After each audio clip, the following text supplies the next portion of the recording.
In the heart of the Arabian Desert, among one of the wealthiest and most influential families in Saudi Arabia, a child was born in 1957 who would later be known as the most wanted terrorist in history, Osama bin Muhammad bin Awad bin Laden.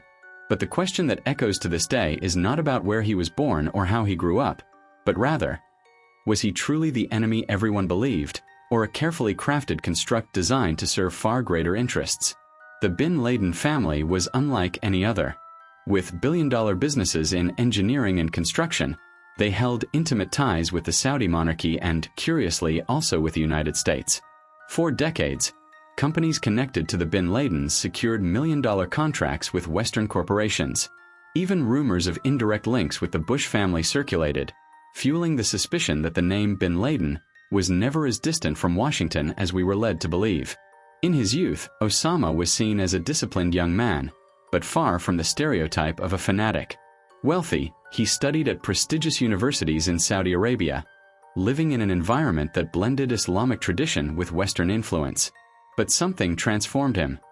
The Soviet invasion of Afghanistan in 1979. It was there that the narrative began, one that few dare to question.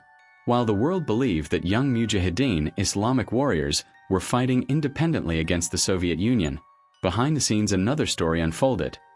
The CIA was financing, arming, and training the fighters in a secret operation known as Operation Cyclone. It was one of the agency's largest covert campaigns, with a clear objective: to weaken Soviet power by turning Afghanistan into its own Vietnam. And where was bin Laden in this scenario? At the center. He was not just a fighter. With his personal fortune, logistics, and connections, he became a key figure in the recruitment and training of jihadists. He built tunnels, military bases, and training camps, all under the shadow of a war bankrolled by the West. The uncomfortable question arises: was bin Laden fighting the Soviets purely as an Islamic idealist, or was he already operating as a strategic asset shaped by American intelligence? The coincidences pile up. In the 1980s, images of Afghan fighters were celebrated by the American media. Politicians and journalists called them freedom fighters, and even President Ronald Reagan welcomed representatives of these groups to the White House. It's hard to imagine, but the same profile exalted as a hero of freedom in the 1980s would be transformed into the world's greatest villain in the early 2000s. The narrative flipped upside down in just a few decades. Another murky detail lies in the trail of financial connections. Documents revealed years later indicate that companies linked to the bin Laden family maintained active business ties with American corporations until shortly before the September 11th attacks. In fact, some of Osama's relatives were on American soil on the day of the attacks, and were quietly evacuated from the U.S. on authorized flights, while the entire airspace was officially shut down. Why such privileged treatment? Looking at it coldly, bin Laden emerged at the precise moment the U.S. needed an enemy. In the 1980s, he was the useful ally against communism. In the 2000s, he became the perfect face to justify the war on terror and the military expansion into strategic territories such as Afghanistan and Iraq. The pattern is clear. Bin Laden was always in the right place at the right time to serve American interests, whether as an ally or as a declared enemy. And perhaps the most unsettling realization is how his public image was shaped. Few photos, scarce videos, ambiguous statements. The character of bin Laden seemed more like a phantom than a real figure, a media enemy who appeared and disappeared according to political necessity. Thus, the birth of bin Laden as a global enemy was no accident. From the very beginning, he was a convenient enemy. Convenient for defeating the Soviets, convenient for U.S. consolidation in the Middle East, and convenient as the face of global fear. And the question that opens the conspiracy is inevitable. To what extent was Osama bin Laden an autonomous agent, and to what extent was he merely a silent piece on Washington's grand chessboard? On the morning of September 11, 2001, the world watched in shock as a spectacle of horror unfolded live on television. 2 planes struck the Twin Towers of the World Trade Center, another hit the Pentagon, and a 4th crashed in an open field, supposedly after passengers fought back against the hijackers. Nearly 3,000 people died within hours. But beyond the collective trauma, one of the greatest contemporary enigmas was born. To what extent was the tragedy a security failure? Or an event allowed, perhaps even planned, to change the course of history? From the very first moment, the name Osama bin Laden emerged as the prime suspect. Within hours, without deep investigations, the media already pointed to the al-Qaeda leader as responsible. A perfect enemy, with a face, an ideology, and a history of violent actions. But the speed with which the narrative was built raised suspicions. How could such a complex attack, involving multiple planes and coordinated failures in air defense systems, be so quickly attributed to a single man hiding in Afghan caves? Some believe that 9/11 was the culmination of a larger plan, a gateway to a new era of war and control. The concept of the invisible enemy was masterfully established. Unlike the Cold War, in which the Soviet Union was a clear and tangible adversary, now the enemy was fluid, global, and eternal. Terrorism. An enemy without borders, capable of justifying military operations anywhere on the planet. Critics point to several intriguing anomalies from that day. The collapse of World Trade Center's Building 7, for example, which fell hours later without ever being hit by a plane, remains one of the most debated points. Engineering experts suggest that the damage would not have justified such a flawless collapse, eerily similar to a controlled demolition. Yet the official explanation remained vague, fueling conspiracy theories even further. Another shadowy issue was the failure of U.S. air defense systems. NORAD, the command responsible for protecting American airspace, failed to intercept any of the hijacked planes, even after more than an hour of attacks in progress. Was this coincidence, miscommunication, or, as some argue, a deliberate suspension of protocols to allow the attack to happen? Bin Laden, conveniently, appeared in videos claiming responsibility, but these recordings always stirred controversy. Many were low quality, with questionable translations and even accusations that some of the men shown were not actually Bin Laden but body doubles. Were these authentic recordings, or carefully crafted propaganda pieces released to sustain the enemy narrative? From a strategic perspective, the September 11th attacks paved the way for something unprecedented. The near-unanimous approval of the Patriot Act, a law that vastly expanded the government's surveillance powers over its own citizens. Collective fear justified invasions of privacy, mass espionage, and restrictions on civil rights, all in the name of national security. Internationally, the impact was even more significant. In less than a month, the U.S. invaded Afghanistan, under the pretext of hunting bin Laden and destroying al-Qaeda. Shortly afterward, Iraq was added to the list, despite having no direct link to 9/11. In both cases, the outcome was the same: geopolitical control of oil-rich regions and the expansion of America's military-industrial complex. The enemy bin Laden, therefore, served as the catalyst for a global transformation. His face was splashed across newspaper covers, his voice echoed in presidential speeches, and his existence justified wars that moved trillions of dollars. But the question remains: did bin Laden truly mastermind the most audacious attack in history on his own, or was he the phantom used to legitimize a project already in motion? Some independent investigators suggest that bin Laden's image was deliberately inflated, turned into the symbol of absolute evil. He didn't need to be directly behind every detail. It was enough for his name to be tied to terror. In this way, his role may have been less that of a criminal mastermind and more that of a manufactured enemy, a geopolitical scarecrow that provided the West with a pretext to redraw the map of the Middle East. And perhaps the most disturbing aspect is this: while the world plunged into war and bowed to fear, bin Laden remained an invisible man. Neither satellites nor armies, nor the most powerful intelligence apparatus on the planet could find him. It was as if he were a necessary ghost, always absent, yet never forgotten. September 11th was not just an attack. It was the birth of a new world order, and bin Laden was the chosen face to sustain the fear. But was that face truly that of a genuine enemy? Or that of a character carefully sculpted behind the scenes, ensuring the chessboard of power followed the exact course already planned? After the September 11th attacks, the planet entered a new era. Under the pretext of the War on Terror, the United States launched an unprecedented military campaign. First Afghanistan, then Iraq. And in the midst of this landscape of destruction, fear, and propaganda, an uncomfortable truth began to reveal itself.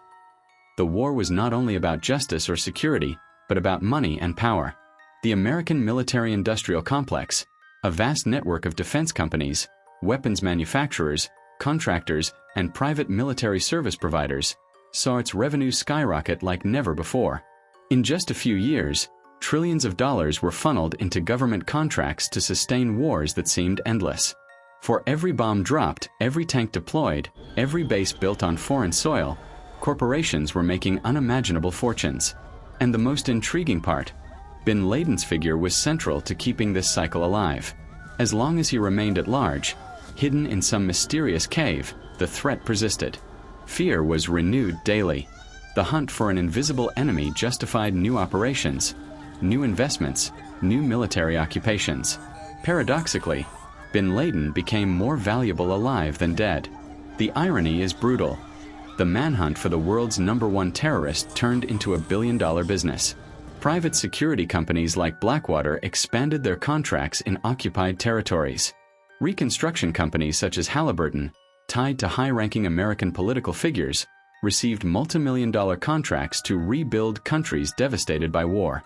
It was a perfect cycle: destruction, profit, reconstruction, and more destruction. Meanwhile, Bin Laden became an almost mythical presence.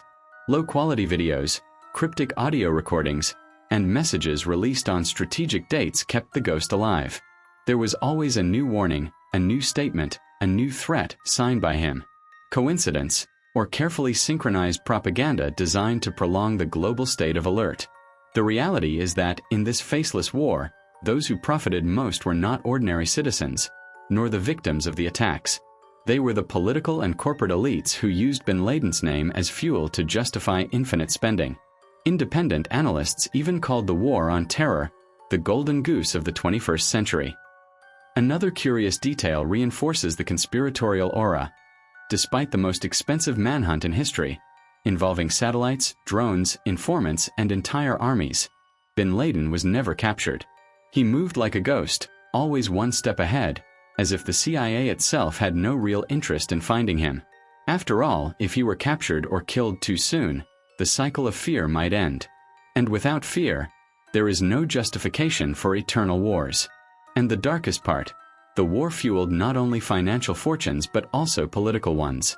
Presidents, defense secretaries, and top officials used the threat of Bin Laden to secure popular support, pass exceptional laws, and keep the population in a state of permanent vigilance.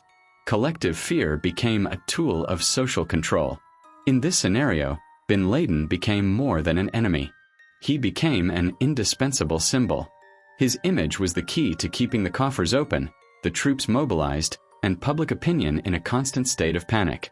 And each time his voice echoed in some grainy video, the cycle renewed itself. More contracts, more soldiers deployed, more billions in motion. Here lies the central question: to what extent was Bin Laden truly on the run? Some believe he was merely a piece in the game, a protected ghost.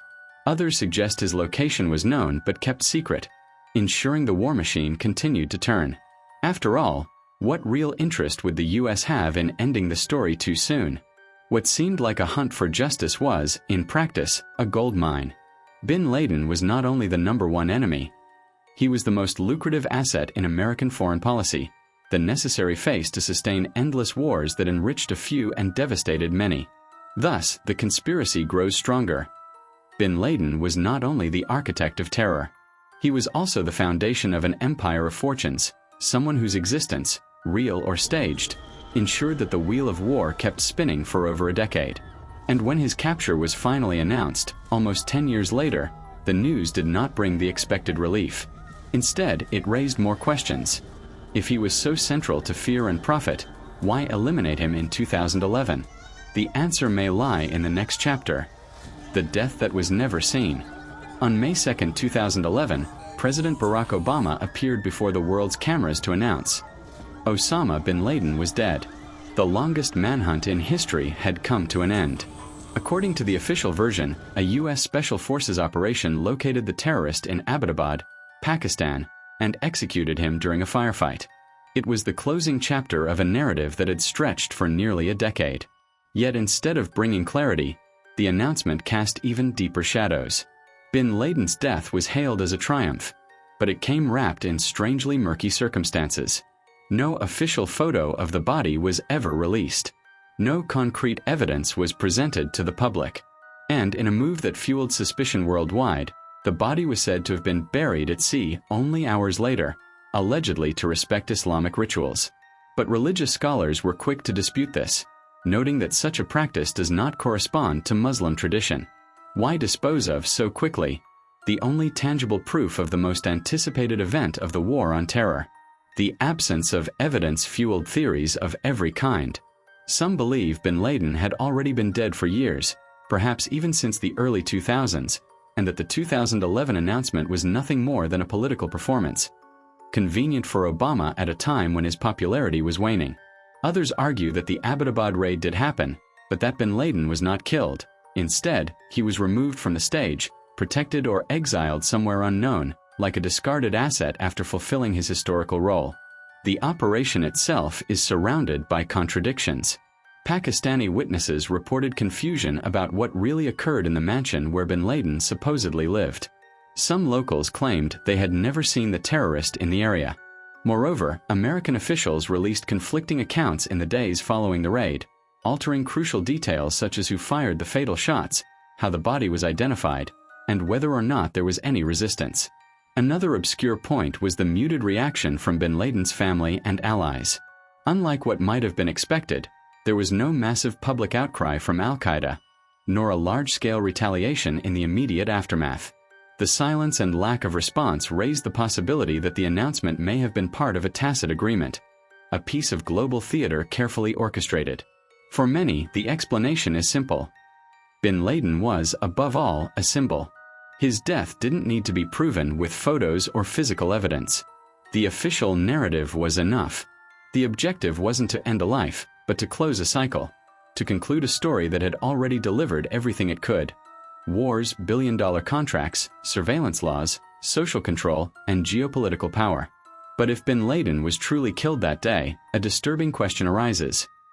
Why eliminate America's greatest enemy precisely when his existence was still useful as justification for ongoing military operations? Some analysts argue that by 2011, bin Laden's figure had lost much of its mobilizing power. His image was worn.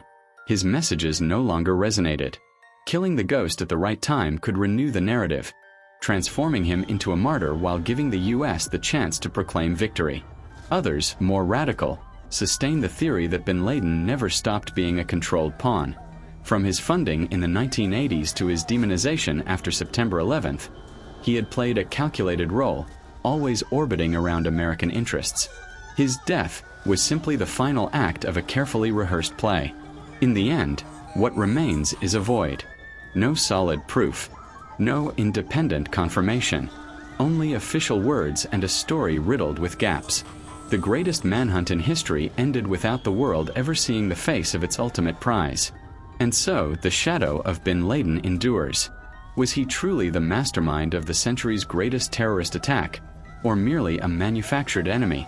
Did he die in 2011, or had he been dead for years, or perhaps still lives in some remote corner, under the protection of those he was supposedly fighting? The only certainty is that his figure forever changed the course of history. And dead or alive, real or manipulated, Osama bin Laden remains the most useful ghost the United States has ever had.